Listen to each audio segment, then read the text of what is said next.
Oke, Mamen. Nah, ini untuk selanjutnya kita akan membahas optika geometri. Kalau sebelumnya sudah cermin datar ya. Nah, sekarang cermin lengkung. Oh, kalau lengkung itu nanti ada dua nih, ada cekung, ada cembung. Oh, kalau cermin cekung itu contohnya paling gampang itu ini aja. Coba pause dulu videonya.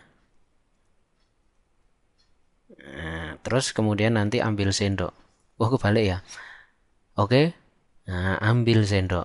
Loh, ambil sendok. Loh, ambil sendok, kamu lihat wajahmu di sendok. Loh, wajahmu yang ada di sendok. Nah, kan gitu, ngerti ya? Nah, itu prinsipnya seperti itu.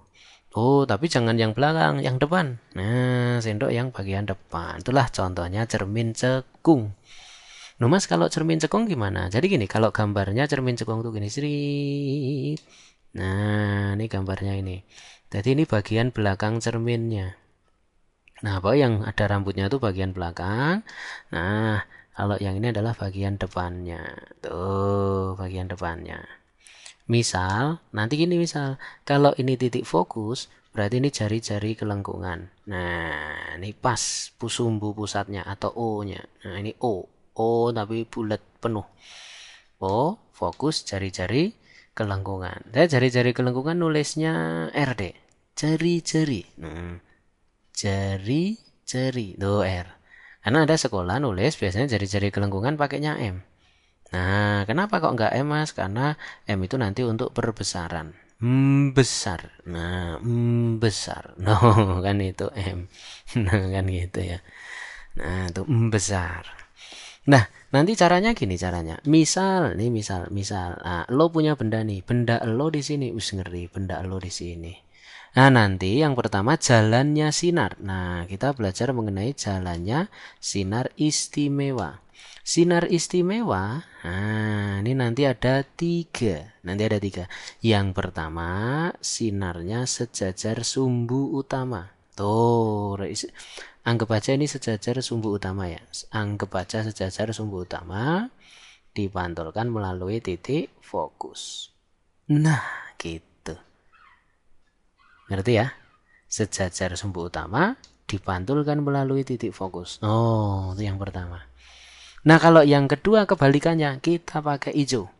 Berarti sinarnya melalui titik fokus. Tuh, melalui titik fokus berarti sinarnya datang pas melalui titik fokus dipantulkan sejajar sumbu utama. Tuh, kan kebalikan. Kalau tadi sejajar sumbu utama dipantulkan melalui fokus, nah sekarang melalui fokus dipantulkan sejajar sumbu utama. Anggap aja ini lurus, anggap aja ini lurus, oke?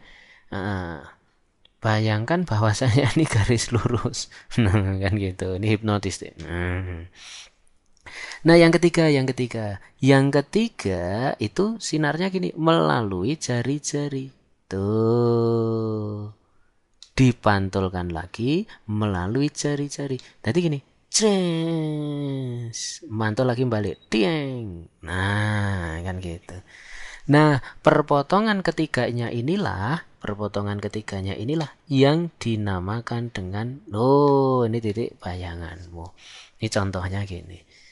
Nah, ini biasanya kalau lo masih SMP biasanya lo belajar yang namanya jalannya sinar. Nah, ini jalannya sinar, ngerti ya? Tapi kalau udah SMA, biasanya enggak kayak gini enggak. Loh Mas, kalau misalkan baik SMP maupun SMA, nah nanti biasanya yang kepake apa? Nah, yang kepake yang ini yang kepake. Nah, ini yang kepake ini. Jadi gini, kalau misalkan kamu pengen mempelajari yang namanya cermin, ini fokus, ini jari-jari, ini titik pusat kelengkungan, maka kamu mempelajarinya biasanya baik SMP maupun SMA, dua-duanya sama nih. Ini namanya ruang 1, ini ruang 3, 2, ini ruang 3, ini ruang 4. Tuh, 1, 2, 3, 4. Nah, Mas, kenapa kok ada 1, 2, 3, 4? Karena nanti gini, kalau bendanya letaknya di sini ya, maka nanti bayangannya pasti letaknya range-nya di sini. Nah, kan gitu. Berarti kuncinya kalau kamu belajar, nah, ruang letak benda ditambah ruang letak bayangan itu harus 5, memenuhi angka 5. Ngerti ya? Benda itu kan pasti di depan cermin. Nah, itu nyata. Nggak mungkin benda di sini.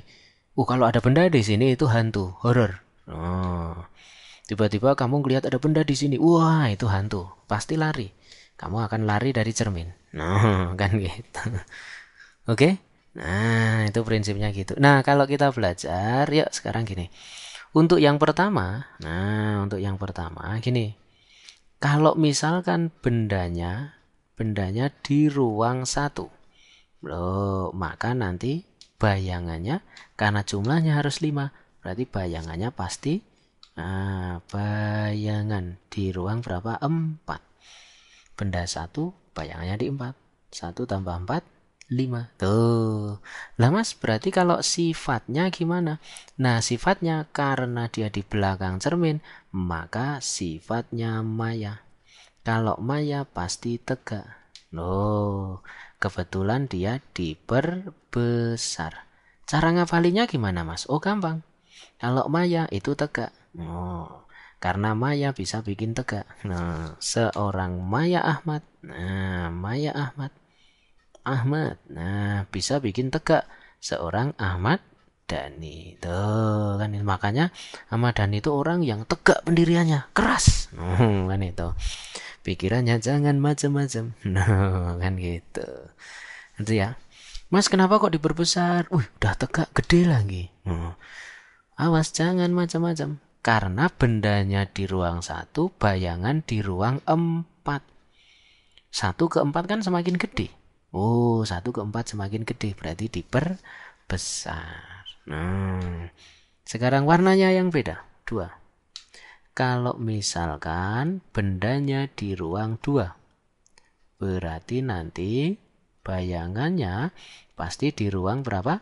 Supaya 5? 2 tambah berapa? Supaya 5. Bajus 3. Tuh. Kalau sifatnya Mas, bendanya di ruang 2, bayangan di ruang 3. Tuh. Karena di depan cermin berarti sifatnya nyata. Kalau nyata pasti terbalik. No, kalau nyoto lewat kamu pasti kebalik. Oh enggak ya. Kalau nyata itu pasti terbalik. Nah, kan gitu. Kalau maya pasti tegak. Maya bisa bikin tegak. Kalau nyata terbalik. Nah, sekarang diperbesar apa diperkecil? Lihat.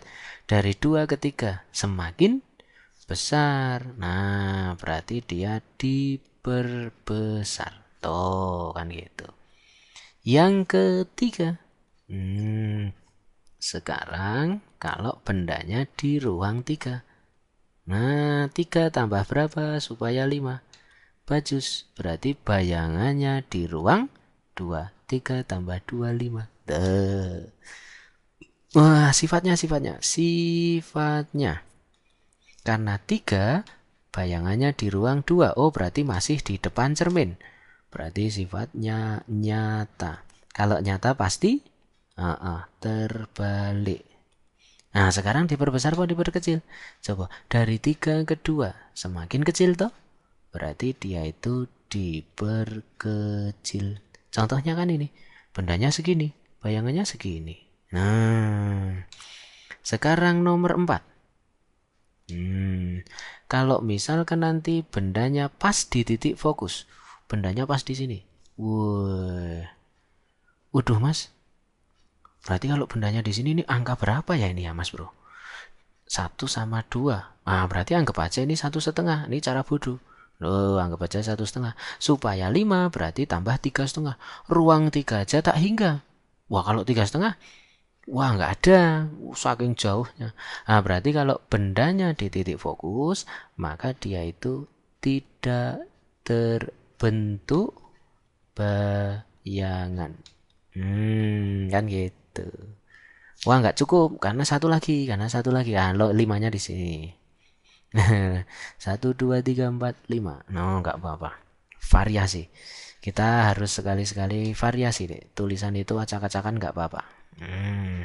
Karena tulisan itu berbanding terbalik dengan ketampanan. Nomor 5. Nah, sekarang kalau tadi difokus, sekarang bendanya di sini. Oh, berarti benda pas di jari-jari. Pas di jari-jari. Gini. Nah, bendanya pas di jari-jari kelengkungan atau R. Maka bayangannya, nah ayo gimana? Lo coba-coba. Kalau kamu bingung, anggap 2 sama 3. Oh berarti anggap aja 2,5 lah. 2,5 supaya 5 berarti tambah 2,5. Oh sama. Nah berarti bayangannya juga di jari-jari. Sama kan 2,5. Oh, sifatnya. Karena masih di depan cermin berarti nyata. Kalau nyata pasti terbalik. Nah sekarang 2,5 ke 2,5. Berarti pasti sama besar. Oh, kan gitu. Ngerti ya? Berarti ini teorinya nih, ini sedikit teorinya. Ini khusus buat kamu SMP pahami ini, SMP dan SMA pahami ini. Benda di ruang 1, bayangan di ruang 4, benda di ruang 2, bayangan di ruang 3, benda di ruang 3, bayangan di ruang 2, benda di fokus tidak terbentuk bayangan, benda di jari-jari, bayangan juga di jari-jari. Maka enaknya kamu bikin 1, 2, 3, 4. Oh, kalau dijumlahin harus 5. Oke, nah ini prinsip-prinsip pemantulan pada cermin cekung. Ini semoga bermanfaat buat lo semuanya yang pengen mempelajari jalannya sinar istimewa pada cermin cekung maupun ruang-ruangan yang berlaku pada cermin cekung.